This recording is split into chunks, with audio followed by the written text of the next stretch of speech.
स्वागत है आप लोगों का इस वीडियो में। क्वेश्चन नंबर 14 में सॉल्व कर रहा हूँ। जैसा कि आप देख सकते हैं क्वेश्चन में 6 है ना, 6 केस दिए गए हैं लिफ्ट के। तो लिफ्ट में जो बच्चों को अक्सर डाउट होता है शुरुआती दौर में, तो वो सारे डाउट्स इसमें ख़त्म हो जाएंगे। बस रटना नहीं है ना, सारे डाउट्स ख़त्म हो जाएंगे। तो मैं बेसिक से समझाता हूँ, ठीक है। और मैं सूडो फोर्स के फ्रेम से ही समझा रहा हूँ ना, ग्राउंड फ्रेम से नहीं समझा रहा हूँ। ग्राउंड से क्वेश्चन नंबर 13 में मैंने दोनों फ्रेम से समझाया है, तो ग्राउंड से भी आप सबको सॉल्व कर सकते हैं। लेकिन नहीं, कुछ नया है, सीखना चाहिए सूडो वाला, ठीक है। लिफ्ट वाला फ्रेम से भी करना चाहिए, उससे देखिए कितना आसानी से है ना डिफ़िकल्ट डिफ़िकल्ट क्वेश्चंस बन जाते हैं। तो मैं लिफ्ट के फ्रेम से ही ये क्वेश्चन सॉल्व कर रहा हूँ, तो मैं पहले ही लिख दे रहा हूँ लिफ्ट के फ्रेम से ही। क्वेश्चन कह रहा है a pendulum Bob of mass 50 ग्राम, यानी मास की वैल्यू 50 ग्राम दी हुई है पेंडुलम बॉब की। तो ग्राम को हमने केजी में चेंज कर लिया ताकि आंसर में ऐसा यूनिट में आए। Is suspended from the ceiling of an elevator. तो आप डायग्राम देख सकते हो, एक एलिवेटर यानी लिफ्ट से वो लटका हुआ है मास m। Find the tension in the string. बस सिंपल, टेंशन क्या होगा, बस यही है, हर जगह यही पूछा गया, टेंशन क्या होगा। हाँ, पहला केस क्या है ना, if elevator goes up with acceleration 1.2 metre per second square, यानी ऊपर जा रहा है किसी वेलोसिटी के साथ और ये वेलोसिटी एक्सीलेट हो रही है, मतलब वेलोसिटी बढ़ती जा रही है, इंक्रीजेज है ना, ऊपर जा रहा है, ES मतलब इंक्रीजेज, ठीक है। एक्सीलेशन ऊपर है और कितना है 1.2 मीटर पर सेकेंड स्क्वायर, ठीक है। अब देखिए मैं यहाँ पर बैठ कर देख रहा हूँ, हम और आप दोनों, है ना, नहीं अभी मैं ही हूँ बस। तो ऊपर एक्सीलेट कर रहा है तो सूडो फोर्स लगेगी, किधर लगेगी सूडो फोर्स, नीचे के डायरेक्शन में। याद है एक्सीलेशन ऑफ फ्रेम के अपोजिट लगती है सूडो फोर्स, और कितनी लगती है, मास बॉडी की एक्सीलेशन फ्रेम की, जिस फ्रेम पर आप बैठे हुए हो। तो सूडो फोर्स नीचे लगेगी, FPS सूडो फोर्स, ठीक है। और कितनी लगेगी, mass of body into acceleration of frame MA, ठीक है।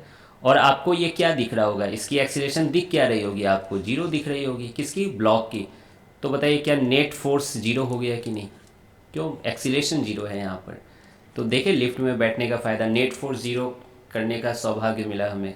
तो अब हम लोग क्या करेंगे, ऊपर का फोर्स इक्वल टू नीचे का फोर्स, तो T इक्वल टू कितनी आ जाएगी, mg प्लस MA, ठीक है। अब बस इसको सॉल्व करना है, मास को कॉमन ले लीजिए और 50 इंटू 10⁻³ लिखिए।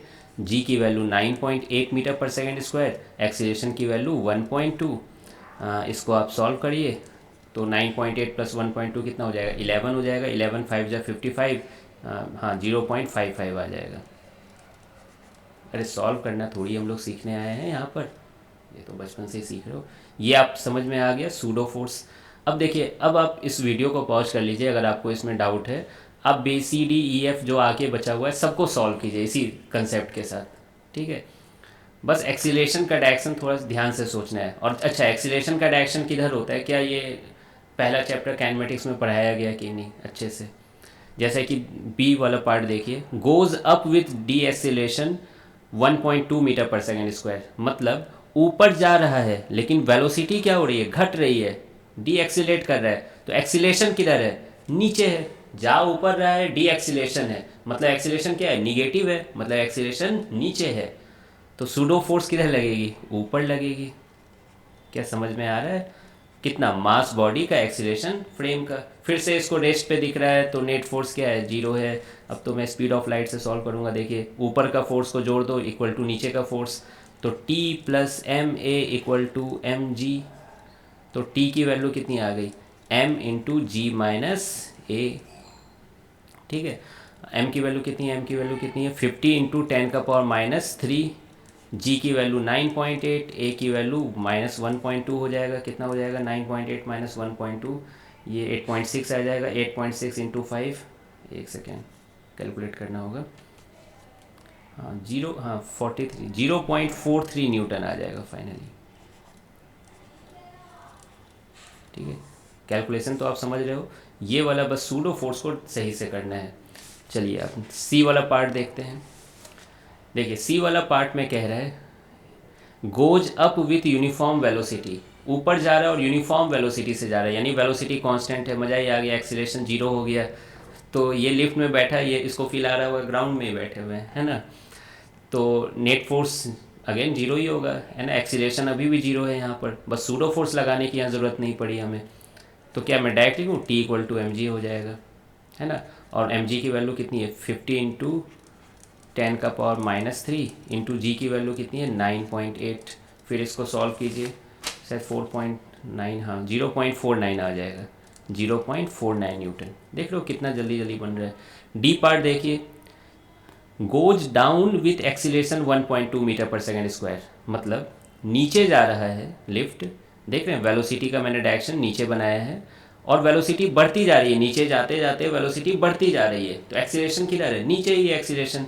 तो सूडो फोर्स किधर लगेगी, ऑब्वियसली ऊपर लगेगी सूडो फोर्स, है ना, एक्सीलरेशन के अपोजिट डायरेक्शन में, मास इंटू एक्सीलरेशन। तो फिर से देखिए नेट फोर्स जीरो हो गया, क्यों, लिफ्ट पे बैठोगे तो रेस्ट पे ही दिख रहा है ना ये ब्लॉक। तो ऊपर का force T plus M A equal to M G. तो T की वैल्यू कितनी हो जाएगी, m, और उधर भेज दीजिए G माइनस ए। अभी अभी सॉल्व किए थे ना, एम जी माइनस ए, हाँ ये बी पार्ट में सॉल्व किए थे सेम चीज़। तो 0.43 न्यूटन आ जाएगा इसका, 0.43 न्यूटन टेंशन की वैल्यू।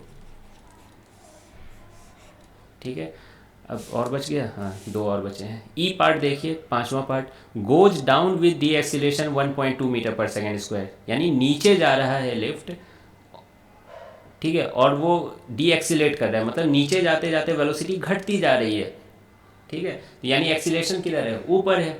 नहीं, आप नीचे जा रहे हो और वेलोसिटी घट रही है, तो एक्सीलेशन आपके अपोजिट डायरेक्शन में ना वेलोसिटी के, यानी ऊपर है।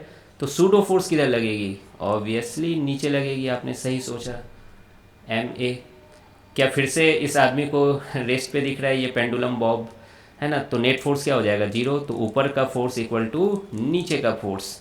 इसको भी मैंने अभी अभी सॉल्व किया था, हाँ ए नंबर में यही देखिए डाटा बन रहा था। तो 0.55 आ गया, 0.55 न्यूटन। ठीक है, देख लो सारा केस यहाँ पे अच्छे से हो रहा है। और F, goes down with uniform velocity, नीचे जा रहा है, वेलोसिटी नीचे जा रहा है लिफ्ट, और कांस्टेंट वेलोसिटी से जा रहा है लिफ्ट। तो एक्सीलरेशन क्या हो जाएगा, जीरो हो जाएगा, एक्सीलरेशन जीरो हो जाएगा। और सूडो फोर्स जीरो हो जाएगी, मज़ा ही आ गया। टेंशन इक्वल टू क्या होगा, एम जी, और m की वैल्यू 50 इंटू 10⁻³ इंटू जी की वैल्यू 9.8। हाँ अभी तो किए थे ना, 0.49 न्यूटन आ रहा था ये। तो बस ये लीजिए, सारा आंसर हो गया। अब देखिए एग्जैक्ट सेम चीज़, है ना, जो आपने टेंशन निकाली स्ट्रिंग में, क्या वेइंग मशीन का रीडिंग भी आप निकाल सकते हो, है ना। आदमी खड़ा है वेइंग मशीन पे, तो उसकी रीडिंग क्या होगी, आप जानते हो ना, वेइंग मशीन नॉर्मल रीड करता है ना, जो नॉर्मल फोर्स है उसकी रीडिंग बताता है, ठीक है। तो इसी कंसेप्ट से नॉर्मल का रीडिंग भी होगा, कुछ भी नया नहीं होगा, ठीक है, एग्जैक्ट यही होगा, ठीक है। बस आपको सूडो फोर्स सही से लगाना है। अगर आप लिफ्ट में बैठकर देख रहे हो तो ग्राउंड से बैठ के भी इसको बनाया जा सकता है, कोई बहुत बड़ी बात है नहीं, लेकिन सूडो फोर्स सीखना चाहिए, ठीक है। तो आई होप कि आपको ये क्वेश्चन समझ में आया होगा। मिलते हैं फिर नेक्स्ट वीडियो में।